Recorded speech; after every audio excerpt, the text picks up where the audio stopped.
Hey everybody, it's Mike with the Appalachian Brewing Company podcast. Welcome back for another episode. Full name, I guess, Mike Parker. And joining me here, a guy that also has a first and a last name.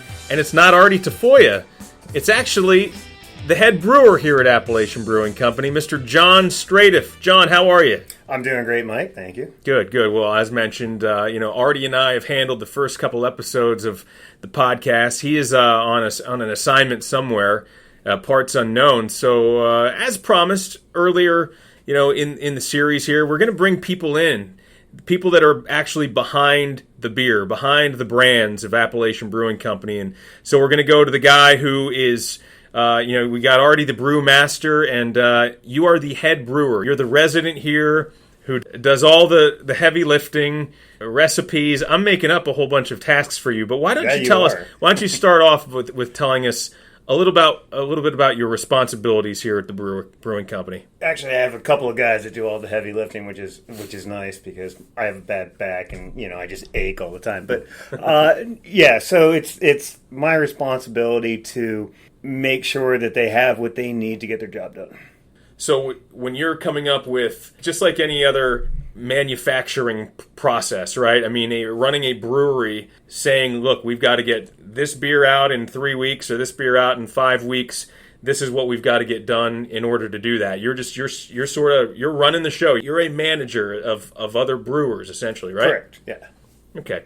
All right, so get back to the beer here in a second, but why should I care who John Straitiff is at Appalachian Brewing Company? Here we go. Seriously, brewing beer is so easy, right? I mean, anybody can do it. Piece of cake. I won't talk about the experiment that I had when somebody bought me a Christmas gift with some plastic barrel and a big can of like something inside it and some yeast, and I stuck it in my closet in an apartment. And I came home one day, and it had exploded. Hopefully you didn't have a whole lot of nice shirts in that closet. No, there was some stuff in there. But I can attest to the fact that brewing beer is not an easy job, and we're going to talk about your job extensively here in a minute. But first things first, it's about getting to know the people at ABC. So tell us a little bit about yourself. Where'd you grow up? How'd you end up in Harrisburg? Well, I grew up here in Lancaster County, Columbia High School. Go Crimson Tide. And from then, I just moved around the United States and made beer in different locations. And came here, left here, went backpacking for a while, came back here. It's always a draw. Central Pennsylvania is a great place to live. Has beer always been part of your repertoire as a person, if that's always. A way to? Yeah. You ask anybody that knows, man. It's what beer is John drinking right now? Which is Out of Focus, our double IPA, by the way. Good question. As we say cheers as we do. You are drinking an Out of Focus double IPA. Describe that beer for us. It is a nice malty, caramel-colored, hoppy beverage that is delicious. I like to describe Out of Focus as like the smoothest. Would it be fair to call it an Imperial IPA, or it's a double IPA, but we're bordering on that because it's about 8% alcohol, right? Everybody uses those terms kind of interchangeably these days, and it's like, is it a double IPA? Is it Imperial? It's an 8%, 80 IBU double IPA, which for everybody, 80 IBU is a bitterness unit, so it means it's hoppy enough, but it's not overly hopped. Some of these new double IPAs coming out are like 100 IBUs, which is very intense. Who can eat the hottest hot? So it's like the hot pepper thing. So it's like the Scoville units for hops, and it's just a matter of balance here at ABC. We like to keep everything balanced. Our Hoppy Trails IPA is 6% alcohol, 60 IBU. Our Out of Focus is 8% alcohol, 80 IBU, and that just lends for a nice a hoppiness to cover the malt base of, which is your sweetness of your beer, to the alcohol that's in it. So you don't want to taste something and go, oh, that's really boozy, or taste something and go, oh, that's really hoppy, or taste it and go, it's really malty, which would be alcohol, bitter, and sweet. You don't want any of those flavors as far as I'm concerned in beer making. Now, other people will disagree completely, but we like to balance all three of those and make a beer that is very drinkable, and after you drink a pint of it, you want another pint. Right, and that's the way, going back to what I was. This is a beer that's sort of close to my heart. Back in 2013, 2014, when we started bottling it here at the brewing company, when I was working the marketing office, it was one of those beers that it had already been developed and had come out as a seasonal before, and it was really popular. Right. But in order to complement the Hoppy Trails, sort of the house IPA, to come up with something different, we ended up bottling it as part of what they called the craft collection at the time, like just a number of different beers, a step away from those original flagships.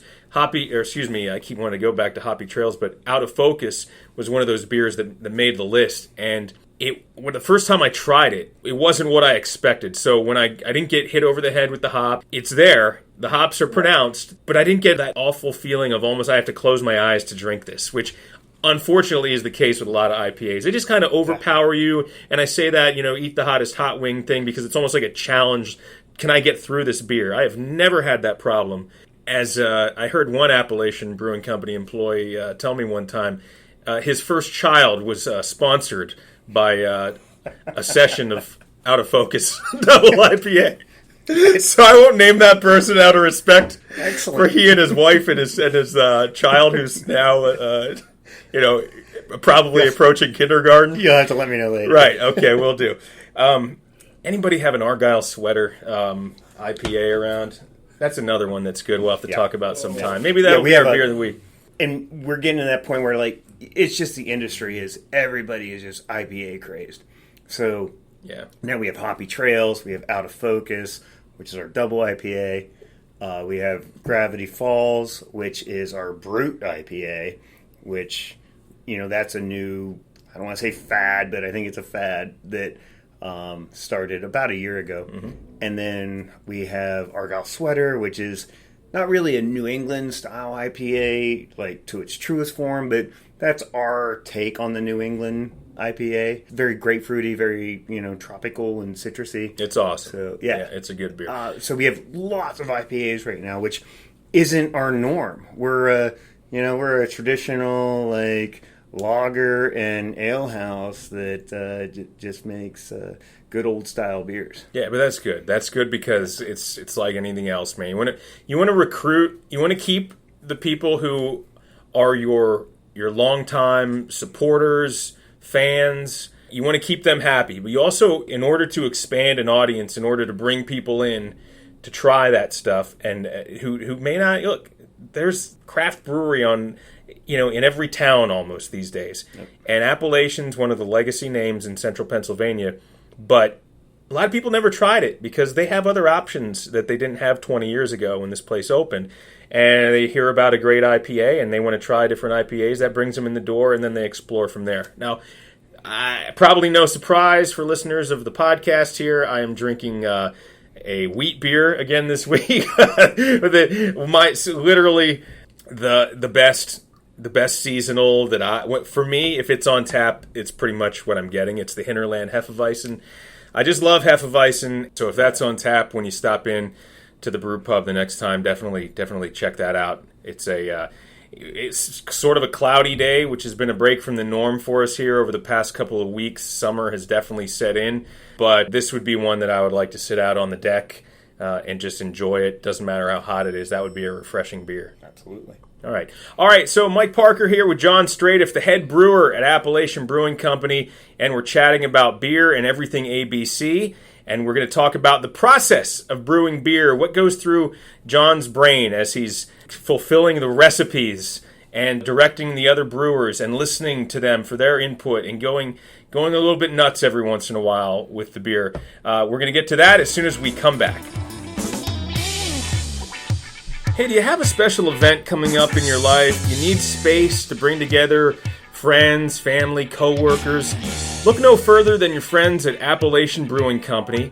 With several convenient locations across central Pennsylvania and beyond, we've got the place that you want to come and hang out, have some beers, have some great food, get the gang together, and you can do that in some of our various spaces. At the original Harrisburg Brewery, for instance, on the second floor, you've got the Abbey Bar and the Gallery Room, two completely different but connectable spaces, unique in their own ways. The Abbey Bar, known for the live music that comes through. You got the stage, you've got the full bar, you've got the high-top tables. You can accommodate up to 400 people for that big event if you're looking to hold a fundraiser or the wedding of the century.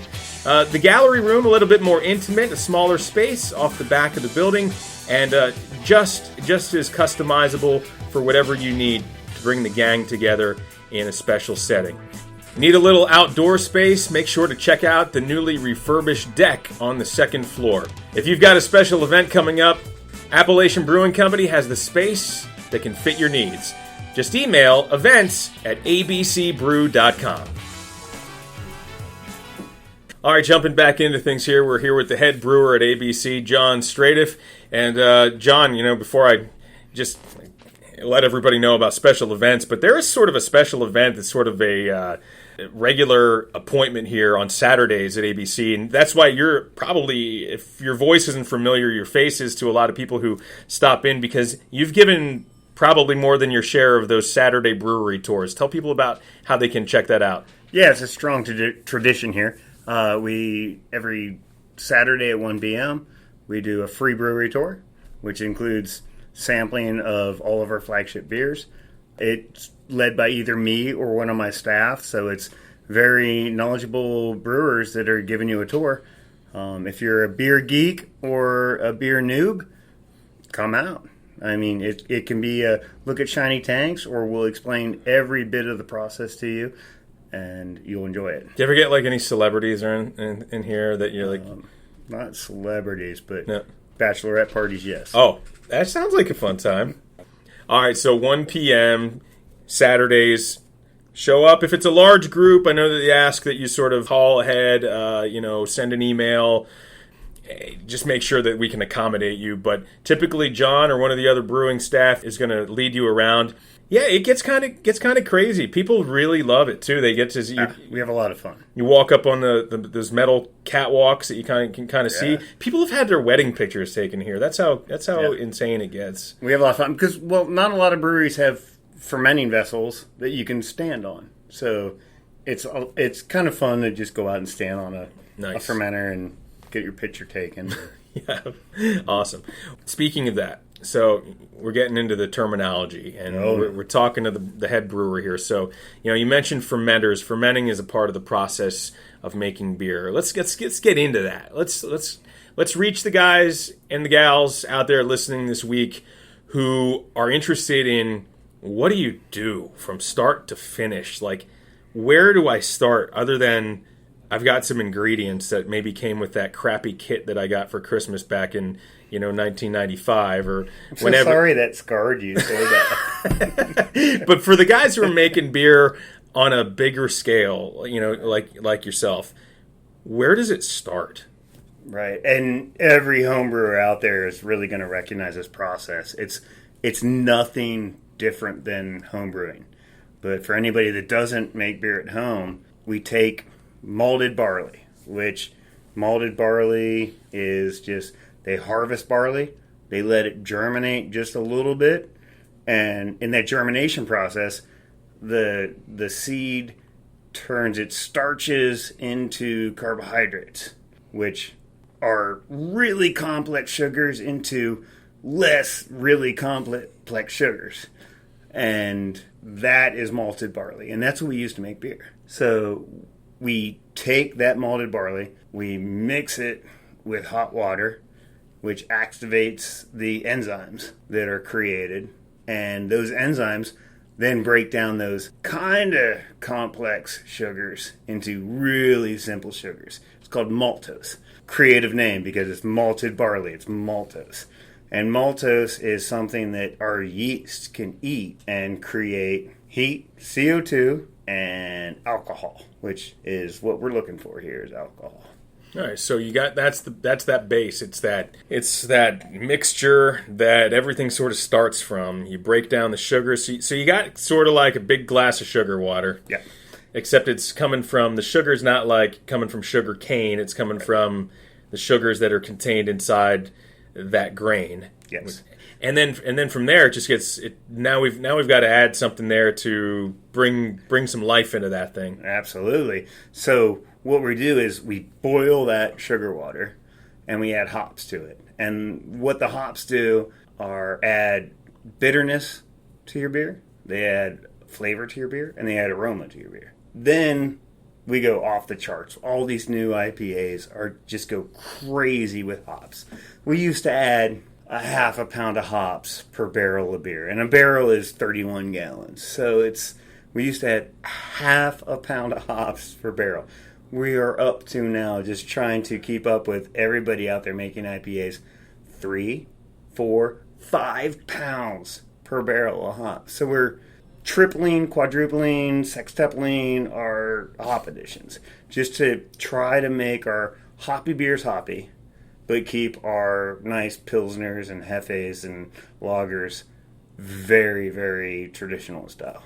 So when you're actually when I'm sitting in here having a burger or something, and on a Thursday at noon, and I look through the window and it's all this steam is popping out of there, and some guy's got a big hose he's dragging across the floor, and another guy's got a couple of plastic buckets. That's because you guys aren't working on the same batch. It's not like, all right guys, this week we're gonna. There's multiple batches, multiple beers happening all the time within the brew house. Yeah. So yeah, typically on a brew day when you see us in there in the brew house, everything's fired up and we're running. That guy came in at 4 a.m. and he started making beer because another guy's coming in at noon and he's going to finish making beer. So our brew house is 40 barrel in size and our fermenters are 120 barrels in size. So on any typical brew day, we make 3 batches of beer. So our guy that starts at 4 a.m., he starts making the beer and he does 3 batches of beer. And then the guy that comes in at noon finishes up those 3 batches of beer and then cleans up everything. And that's our brew day. So there's different shifts, and some guy is coming in the morning and he's getting everything ready. And then basically by the end of his shift, he's getting relieved by someone else who's going to do some other things. And it's not just pushing buttons here at ABC. It's not. There's not a mechanical arm that's pitching the hops and everything else, right? I mean, this is kind of a manual process, old school. Correct. Yeah, our entire brewery is very manual. We dump hops into the kettle that is boiling in buckets. We adjust all of our flow rates with manual valves. We're tweaking everything. So because we have 3 batches going on at any point in time, we can adjust the process so that we are hitting our target numbers for how much sugar is in the water that the yeast is going to consume, so that we make the beer exactly the same time every time, which is our goal, is producing a beer that tastes the same no matter if you drink it in July or September or on tap or out of the bottle. There's really no difference to me in the amount of, first of all, the word labor is often seen as all right, somebody who's just performing a task. But every fine art or fine craft, whether I'm going to the local craft show with my wife on the weekend and we're walking through and there's somebody who's making some extravagant quilt there, and obviously that took a lot of time and a task and a tedious amount of effort of just doing the same thing over and over. But you can tell somebody who knows how to make a quilt and somebody who can just sort of sew. Right. And I feel the same way. That's sort of what sets apart the hobbyist homebrewer versus the pros. So when you say everything's very manual, but yet it's also very precise, which sort of tells me that the people who are working here are very talented. So talk about the people who work here. Where do they come from? How quickly can you learn from someone who's got the knowledge of beer making, like an Artie, and now like a John? But where do the guys who come in here with some experience, how do they become craft brewers? Yeah, we hire guys that have had years of experience. Yeah, I mean, you might have an intern every once in a while, or a student. Yes. At Shippensburg University, my alma mater has a brewery science Absolutely. program now. Yeah. I mean, it's gotten that far that No, that's awesome. higher education. We love having interns, but the guys that are actually making the beer yeah. are, because we make such a high volume of beer, we cannot afford any slip-ups. So these guys come in, they're experienced brewers, they've been trained on our system. Typically, they can come up to speed fairly quick on our system. It's a difficult manual system to operate. So once you get there, though, it all sort of comes together, and it's not like riding a bike, but I guess it gets to be like riding a bike. Yeah. Like we all have like our goals. Yeah. Where we're like, hey, I was lautering the third batch by 10:45 or things like that, and it's between us, and it's like no one else would understand. Or they punch each other in the shoulder and like, I beat you, things like that. But yes, it is a skilled trade. Yeah. So it takes a long time. Sometimes it takes guys 6 months to come up to speed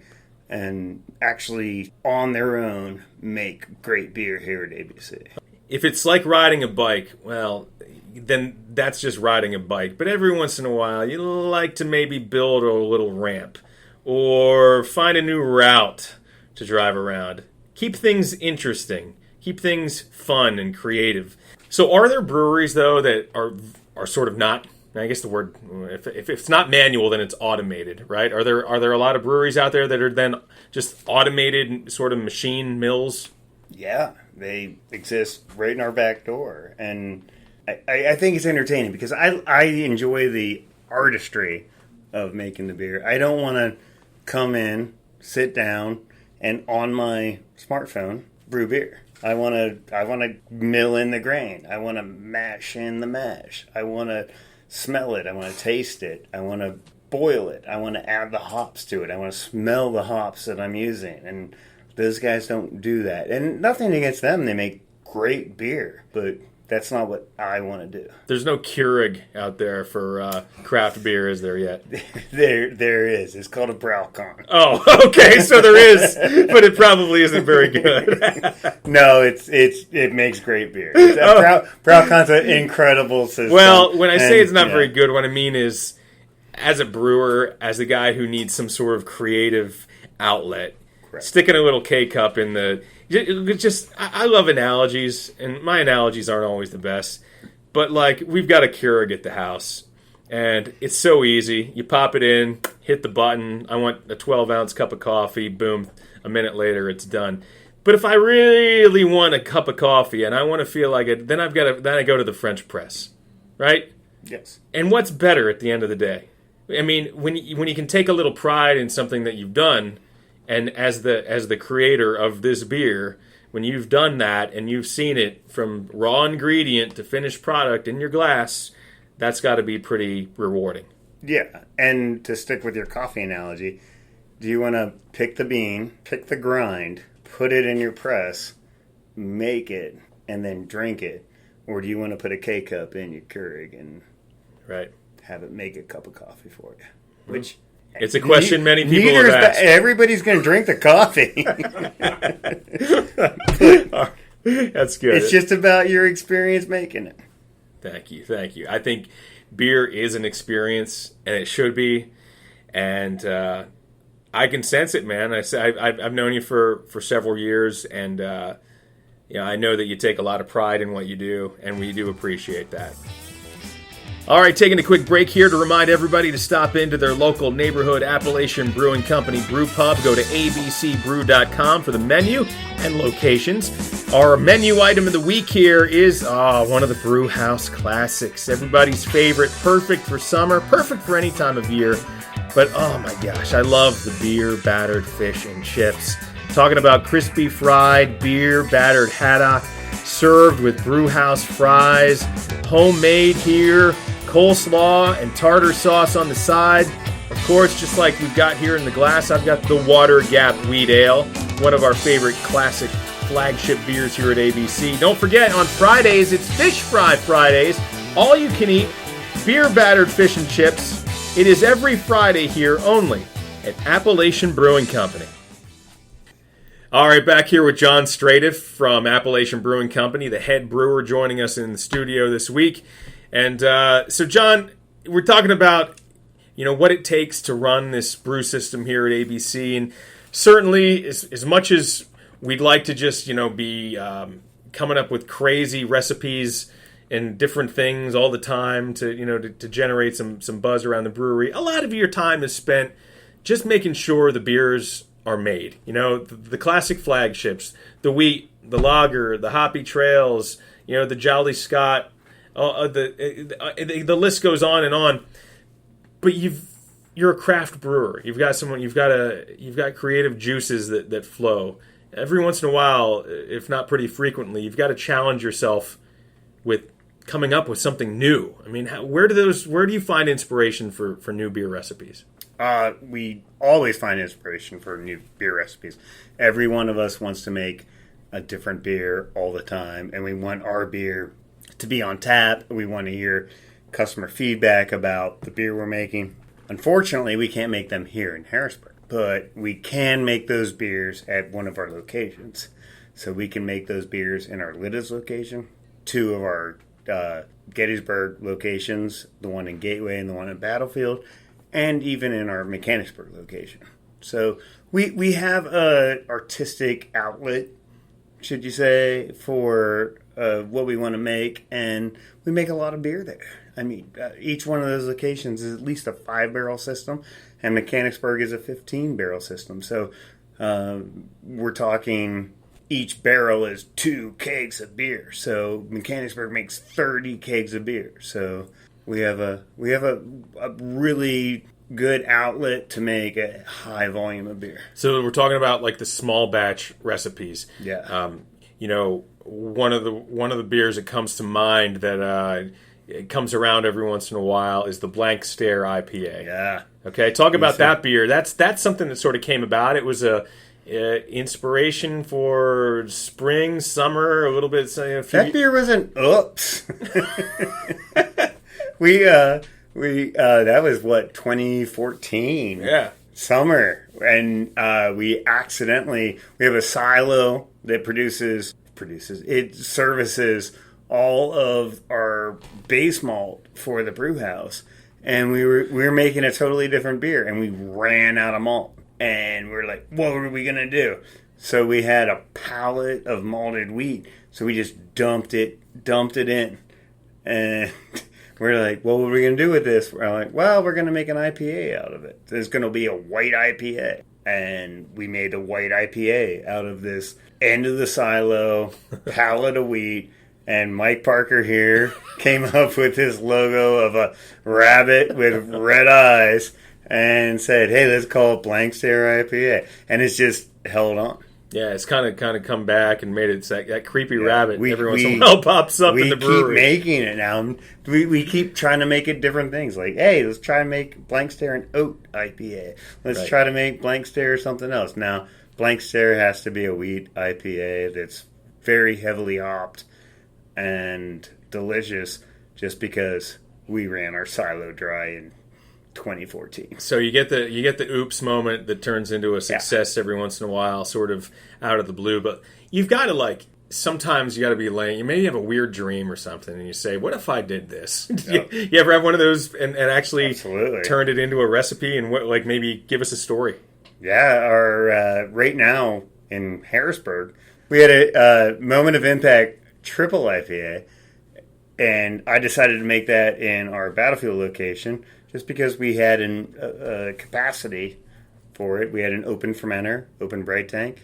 So I made a 10%, 100 IBU, International Bitterness Unit beer. And it's, I think, delicious, but it will hit you with its moment of impact. It's like a Jean-Claude Van Damme movie. Right. That's good. Sometimes it's a matter of following trends too. Like, okay, hey, I'm on like a beer. I don't know. The chat room or something is not like, I don't know if that's the right word in 2019, but like word gets out about some crazy style of beer. Is that? I don't know. Jeez. Message board. Message board. Gosh. I am so old. Yeah, you are old. Well, I'm going to go home and cancel my Instagram. AOL account right now. Seriously, though, you hear about something. So when I saw on Instagram. Thank you. There you go. So my millennial niece was tweeting and Insta-tweeting about something she said. That's not... That's a new one now. You hear about a beer that maybe is like being somebody tried on the West Coast or in the Midwest, but it's not really made it to the East Coast or Harrisburg, PA yet. So you get rumblings of something and say, I've been kind of close to it, or we should sort of try that. Or maybe there's a seasonal ingredient that we only have here around, Pennsylvania, or is sort of like a home thing. You ever come up with something like that that's just like really off the wall? We're ABC. We don't really do off the wall, but we've tried.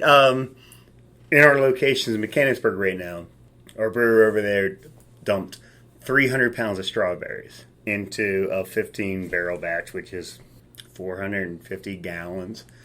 And we're going to call it our Mechanicsberry.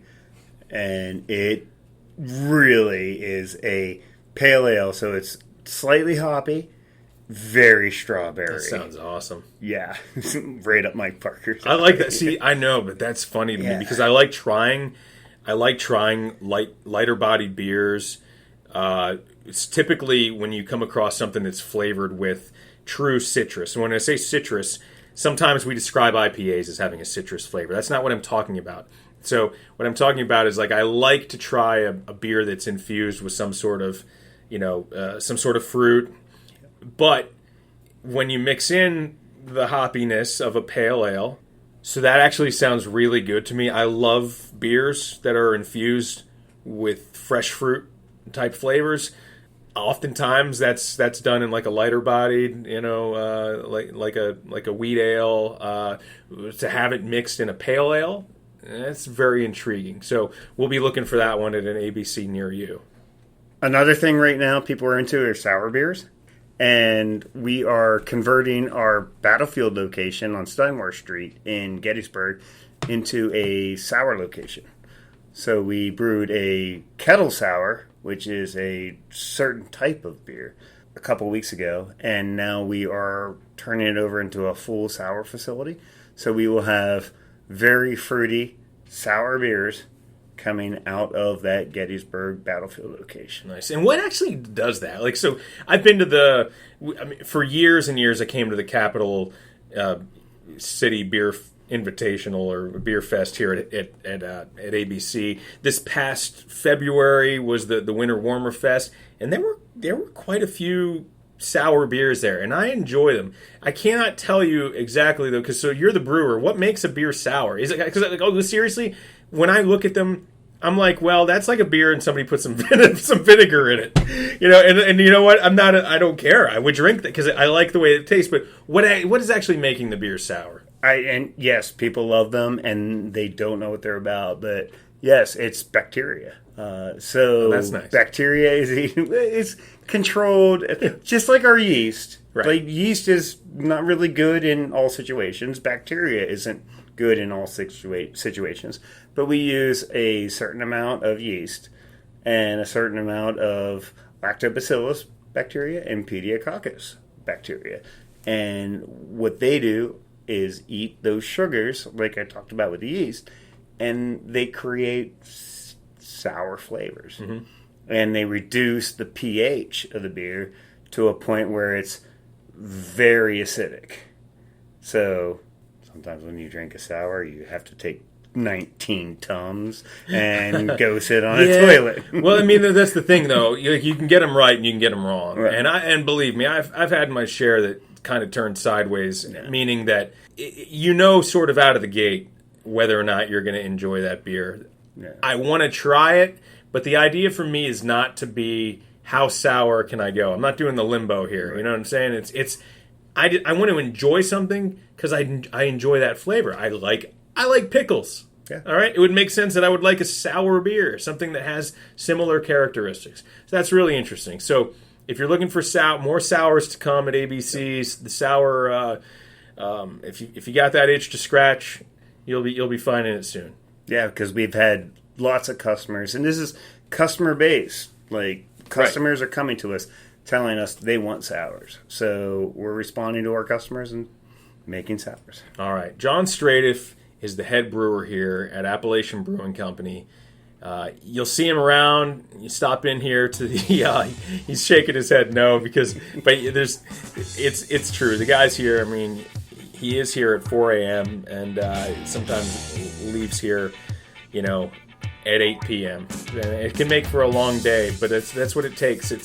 Beer is a passion. Well, there's so much to talk about, but we have not so much time left, if that's the best way to put it, after a couple of beers each here, John. I want to thank John Straitiff, the head brewer here at Appalachian Brewing Company. If you see him around the brewery, whether you're just stopping in for some food or you're going to join him for one of the Saturday brew tours at 1 p.m. here in Harrisburg, make sure to say hi, and you heard him on the podcast. If you have questions you'd like to hear answered here, we'd love to hear them at abcbrew.com. Until next time, looks like we're out of time. All we can say is cheers.